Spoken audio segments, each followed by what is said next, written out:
नमस्कार, स्वागत है आपका 4 टीवी न्यूज पर और मैं हूं आपके साथ जो है रुक करेंगे उत्तराखंड की खबरों की ओर। लेकिन उससे पहले एक अहम जानकारी सामने आ रही है। 6 अप्रैल को रामनवमी पर पीएम मोदी तमिलनाडु दौरे पर रहेंगे। नए पंबन रेल पुल का उद्घाटन करेंगे पीएम मोदी। तो प्रधानमंत्री नरेंद्र मोदी के दौरे से जुड़ी हुई ये जानकारी सामने आ रही है। नए पंबन रेल पुल का उद्घाटन करेंगे रामेश्वरम में। रामनाथ स्वामी मंदिर में दर्शन पूजन भी करेंगे पीएम मोदी। तमिलनाडु में 8,300 करोड़ के प्रोजेक्ट के शिलान्यास करने वाले हैं प्रधानमंत्री नरेंद्र मोदी। रामेश्वरम तांबरम में नई रेल सेवा को हरी झंडी दिखाएंगे। तो प्रधानमंत्री नरेंद्र मोदी जो है उनके दौरे को लेकर जानकारी सामने आ रही, जहां तमिलनाडु दौरे पर रहेंगे। 6 अप्रैल को रामनवमी पर पीएम मोदी का ये तमिलनाडु दौरा है, जहां नए पंबन रेल पुल का उद्घाटन करेंगे प्रधानमंत्री नरेंद्र मोदी। रामेश्वरम में रामनाथ स्वामी मंदिर में दर्शन पूजन भी करेंगे। तमिलनाडु में 8,300 करोड़ के प्रोजेक्ट के शिलान्यास करेंगे और रामेश्वरम तांबरम में नई रेल सेवा को हरी झंडी भी दिखाएंगे पीएम मोदी।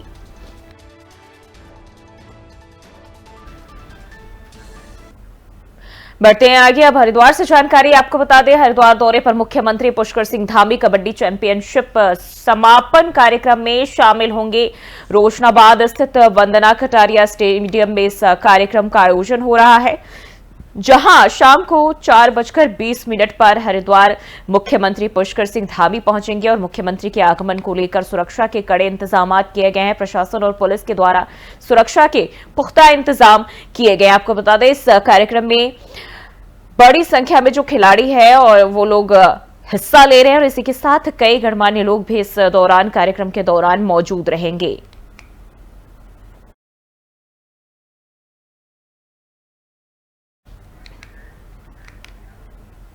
बढ़ते हैं आगे। चारधाम यात्रा के दौरान ट्रैफिक सुरक्षा और अन्य व्यवस्थाओं को बेहतर करने के लिए रायवाला, ऋषिकेश और डोईवाला क्षेत्र को 2 सुपर जोन, 1 जोन और 13 सेक्टर में डिवाइड किया गया है।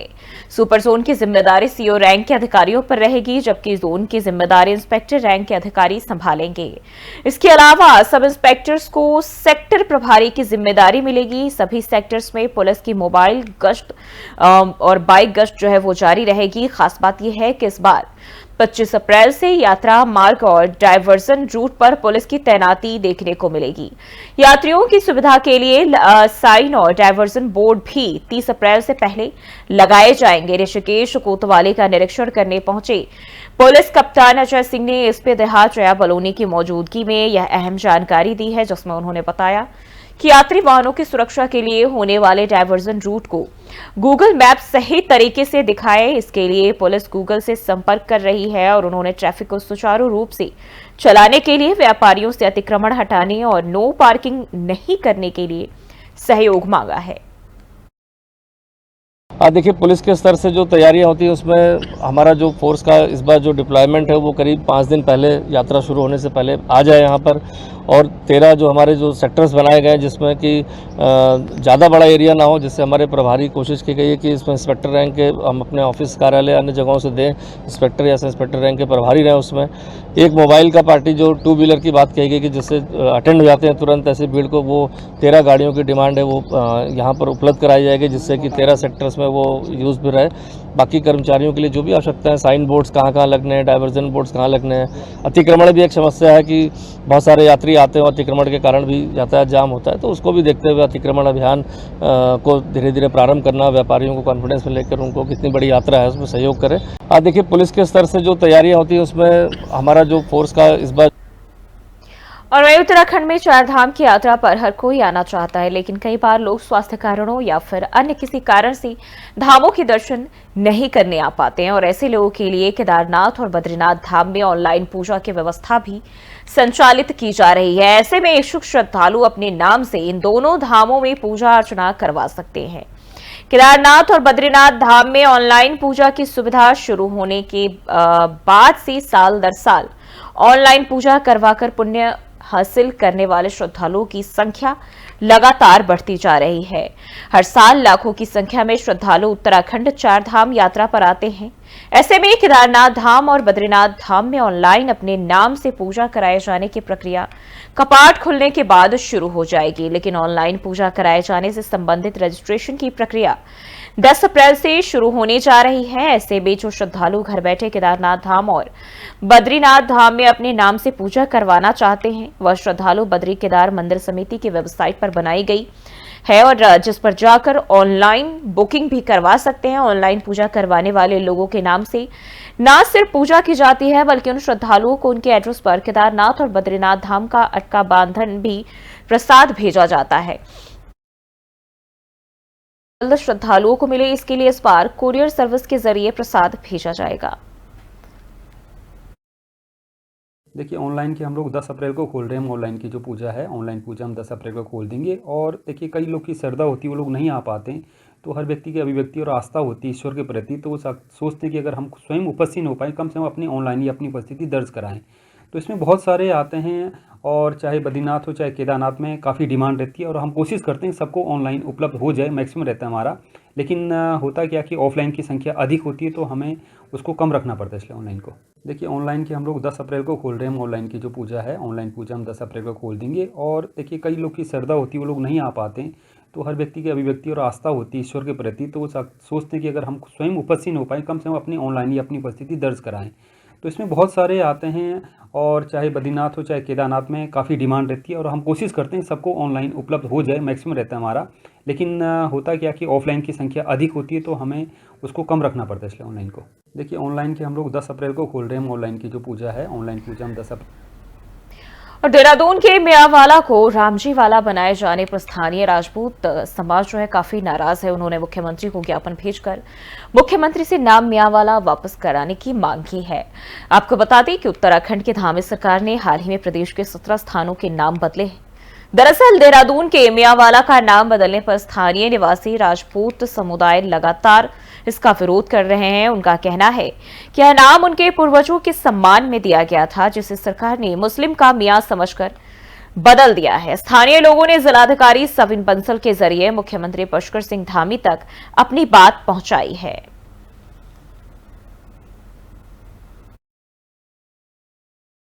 हम ये चाहते हैं कि हमारा नाम जो हमारे गांव का नाम जो है एज इट इज यथावत रहना चाहिए, मियांवाला ही रहना चाहिए। हाँ जी, मियांवाला ही रहना चाहिए। और इतिहास गवाह है कि ये नाम ऐसा वैसा नहीं है किसी ने अपने आप रख दिया। सन 1676 से इतिहास में देहरादून के गजेटियर में मियांवाला नाम है। तो हम सरकार से ये मांग करते हैं कि मियांवाला को एज इट इज मियांवाला रहना चाहिए। पूरे जिले में पहचान है मियांवाले की, चाहे चकोरत्ता से चले जाओ, इधर ऋषिकेश तक चले जाओ, पूरे गांव में पूरे मियाँ जो जिले का देहरादून है, पूरे मियांवाला, पूरे न्याय पंचायत में, यहाँ सोसाइटी पूरे 11 गांव की सोसाइटी मियांवाले में है। तो इसलिए इसको चेंज नहीं कहते। आज हम लोग बहुत ही दुखी मन से यहाँ आए हैं, इस पीड़ा को लेकर कि हमारा नाम रातों रात बदल दिया गया। और क्यों बदला, किन लोगों ने बदला, इसका हमें कोई संज्ञान नहीं है। हमें अखबार के माध्यम से, प्रेस के माध्यम से पता चलता है कि हमारे मियांवाले का नाम रामजी वाला कर दिया गया है। किससे पूछा गया, कौन लोग थे, क्योंकि पुराने लोग तो हमारे बीच में हैं, और यदि कोई लोग इस तरह की घिनौनी हरकत कर रहे हैं तो उन लोगों का पर्दाफाश होना चाहिए। अभी डीएम साहब को ज्ञापन दिया हमने, उसके बाद आपके यहाँ प्रेस कॉन्फ्रेंस, हमारी प्रेस हो रही है कॉन्फ्रेंस, उसके बाद हम जो है विधायक को भी हमने दिया है, और उसके बाद हम मुख्यमंत्री से मिलेंगे। यदि इस पर हमारी कोई कार्रवाई नहीं होती है, कुछ हमको इसका जवाब नहीं मिलता है, तो हम इसके आगे भी जाएंगे। सड़कों पे आंदोलन होगा। पर हमारा और हम सबसे बड़ी बात ये है, जनतंत्र में क्या है, फैसला दिया गया है बगैर सोचे समझे दिया गया है। हम ये चाहते हैं कि हमारा नाम जो हमारे गांव का नाम जो है एज इट इज। और होली के दिन 14 मार्च को विकासनगर के बादामा स्थित एक रिसोर्ट में पार्टी करने के बाद हुई आगजनी के घटनाक्रम ने एक नया मोड़ ले लिया है।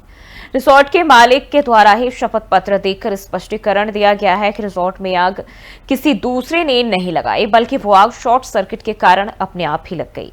जिसके बाद अब इस शपथ पत्र में दिया गया है स्पष्टीकरण कि कई लोगों के गले से अब ये बात उतर नहीं पा रहा है। यहां तक कि इस शपथ पत्र के सामने आने के बाद अब तो खुद एसपी देहात रेणु लोहानी ने फायर डिपार्टमेंट से सहयोग और जानकारी लेकर इस मामले की संपूर्ण जांच कराए जाने की बात भी कही है।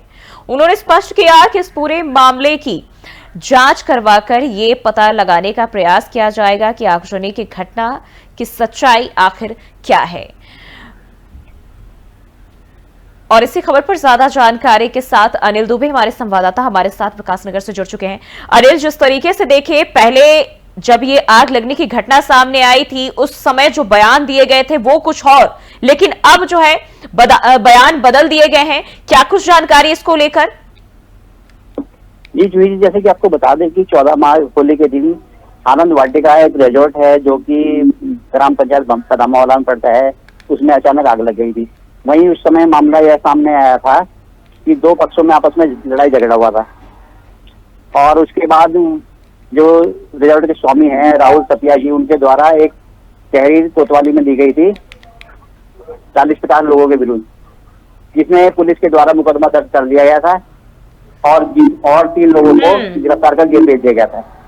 ठीक है, लेकिन इसको लेकर क्या जानकारी मिल रही, वजह क्या रही? एक तरफ पहली बार जब उनसे पूछा गया तो उन्होंने इसके पीछे की वजह कुछ और बताई और अब कह रहे हैं नहीं अपने आप ही लगी। मतलब ऐसे में तो सवाल उठने लगते हैं कई सारे कि भाई वजह क्या है, क्यों बयानबाजी, किसी की साजिश तो नहीं? इसमें साजिश ही मालूम हो रही है। जैसे कि पहले रिजॉर्ट स्वामी के द्वारा तहरीर दी गई थी कि लगभग 40-50 लोगों के द्वारा उनके रिजॉर्ट में आग लगा दी गई है। उससे पहले उनका झगड़ा हुआ था वो पार्टी के दौरान। वहीं अब जो स्वामी है, रिजॉर्ट के स्वामी हैं, उनके द्वारा अपने बयान बदल दिए गए हैं और एक शपथ पत्र दिया गया है पुलिस को कि ये आग शॉर्ट सर्किट से लगी थी। वहीं हमारे द्वारा जब बात की गई एसपी देहात रेणु लोहानी जी से तो उनका कहना है कि मामले की जांच की जा रही है। वहीं आपको यह भी बता दें मैम कि इसमें पुलिस का जो कोतवाल थे उन पर भी राजगिरी थी, उन्हें एसएसपी कार्यालय में अटैच कर दिया गया था। ठीक है, बहुत बहुत शुक्रिया आपका अनिल तमाम जानकारी के लिए। तो होली के दिन आगजनी का यह मामला है जिसमें तब रिजॉर्ट के मालिक ने कुछ और कहा था और अब अपने ही कहे हुए बातों से पलट गए हैं, जिसके बाद कई सारे सवाल जो है वो खड़े हो रहे हैं। प्रशासन भी अपनी पूरी कोशिश कर रहा है ताकि वजह क्या है, सच्चाई जो है वो सबके सामने आ सके।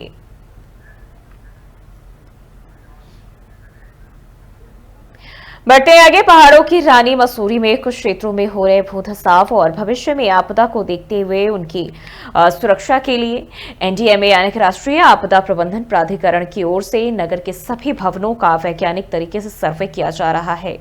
सीआरपीआई यानी कि सेंट्रल बिल्डिंग रिसर्च इंस्टीट्यूट, उनकी ओर से मसूरी नगर पालिका के अंतर्गत आने वाले क्षेत्र का सभी भवनों का वैज्ञानिक तरीके से निरीक्षण भी शुरू कर दिया गया है। सीबीआरआई रुड़की के 4 वैज्ञानिक और 18 इंजीनियरों की टीम ने नगर, लंढौर बाजार सहित अन्य क्षेत्रों और भवनों का सर्वेक्षण कर उनकी ग्रीटिंग जो है वो देखी है, जिसके बाद एक रिस्क मैप भी तैयार किया जाएगा। भविष्य में किसी प्रकार की मानव निर्मित या आपदा होने पर राहत एवं बचाव कार्य के लिए इस मैप का इस्तेमाल किया जाएगा। बता दें कि मसूरी के अलग अलग क्षतिग्रस्त बिल्डिंग के साथ अन्य बिल्डिंगों की ग्रेडिंग के बाद रिपोर्ट राष्ट्रीय आपदा प्रबंधन प्राधिकरण यानी कि एनडीएमए को सौंपी जाएगी। एनडीएमए राष्ट्रीय आपदा प्रबंधन की ओर से जिला आपदा प्रबंधन के सहयोग से नगर का सर्वे भी किया जा रहा है। इसके साथ ही मसूरी में भवनों को बनाने के लिए नेशनल बिल्डिंग कोड एनबीसी के आधार पर लोगों को जागरूक किया जाएगा। आपदा होने पर किसी प्रकार से रिलीफ कैंप बनाना, रेस्क्यू आदि को लेकर एक मॉडल तैयार किया जाएगा ताकि आपदा होने पर तुरंत राहत एवं बचाव कार्य भी शुरू किया जा सके और इसके साथ ही आपदा जैसी घटनाओं से भवनों को कम से कम नुकसान पहुंचे। है जिसमें कुछ आइडेंटिफाइड सिटीज थी जिनका हम सर्वेक्षण कर रहे हैं और उसका एक रिस्क मैप बनाया जाएगा। और जैसे अभी हमारे साथ ये टीम, मेरी पूरी 18 लोगों की टीम यहाँ पे है और हम लोग इस पूरे एरिया को सर्वेक्षण करेंगे। उसके बेस पे बिल्डिंग को आइडेंटिफाई करेंगे कि बिल्डिंग किस कैटेगरी में जाती है, कि उनमें क्या रिक्वायरमेंट है, सेफ हैं, अनसेफ हैं, उनमें छोटे माइनर क्रैक्स हैं या मेजर क्रैक्स हैं, या जो भी उसकी कंडीशन होगी वो उसके बेसिस पे हम लोग फिर एक रिस्क मैप प्रिपेयर करेंगे कि इस बिल्डिंग का क्या कंडीशन। तो एक एग्जांपल आप ले सकते हैं, परंतु ये एनडीएमए बहुत एक ब्रॉड लेवल पे देखता है। आप सिर्फ उत्तराखंड ना देखिए, एनडीएमए जो है पूरे देश को देख रहा है। वही कार्यक्रम जो है आगे चलाया जा रहा है तो जैसे आपके 3 यहाँ पे मसूरी, नैनीताल और करण प्रयाग 3 आइडेंटिफाइड सिटीज़ थी, जिसमें से करण प्रयाग और नैनीताल का हम सर्वेक्षण कंप्लीट कर चुके हैं और मसूरी एक है। तो उसी तरह से हिमाचल के भी कंडा घाट और शिमला के पास का रीजन, सोलन और सिरमौर के कुछ एरिया हैं, वो आइडेंटिफाई करके इस तरह से ये सर्वेक्षण किया जा रहा है। और बढ़ते हैं आगे, लक्ष्मण झूला थाना क्षेत्र अंतर्गत गरुड़ चट्टी से बैराज पुल तक ट्रैफिक की व्यवस्था को सुधारने के प्रयास शुरू हुए हैं। पुलिस ने ट्रैफिक की स्पीड धीमी करने वाले बोतल नेक और संकरे मोड़ों को ट्रैफिक जाम का सबसे बड़ा कारण माना है। इस समस्या को सीओ अनुज कुमार और थाना प्रभारी संतोष बैतवाल ने गरुड़ चट्टी से बैराज पुल तक निरीक्षण कर देखा है। समस्या के समाधान को पुलिस ने लोक निर्माण विभाग दुगड्डा से संपर्क भी किया। सीओ अनुज कुमार ने बताया कि यदि बोतल नेक को खोल दिया जाए और संकरे मोड़ को खुला कर दिया जाए तो ट्रैफिक व्यवस्था काफी हद तक सुचारू रूप से चलेगी और इसलिए लोक निर्माण विभाग दुगड्डा के अधिकारियों को पॉइंट टू पॉइंट बोतल नेक और संकरे मोड़ों की जानकारी दे दी गई है। विभागीय अधिकारियों से जल्द समस्या का समाधान करने के लिए पत्राचार भी किया जा रहा है। अधिकारियों से सकारात्मक कार्रवाई का भरोसा भी दिया गया है।